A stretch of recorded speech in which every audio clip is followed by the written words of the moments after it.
Friuli Venezia Giulia has concluded a landmark mission in the United States, highlighted by a new multi-year agreement with the state of Virginia.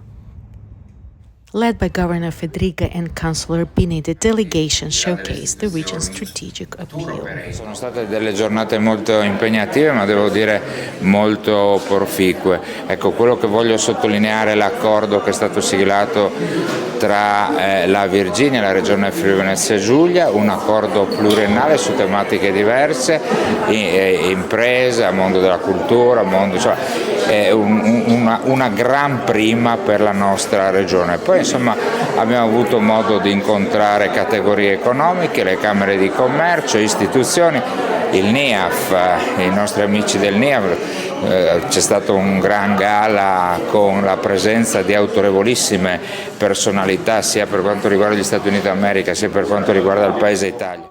Through events with the National Italian-American Foundation, the region aims to position itself as a key partner for future U.S. investments and collaborations. What's the future of this collaboration? Well, I think the beauty of the collaboration is that it never ends. We're celebrating our 50th anniversary next year. Each year we have a different region of Italy that we celebrate, but most importantly, we don't forget our friends. And the fact is, we're going to start conversations about how we can promote Friuli in New York and New York in Friuli.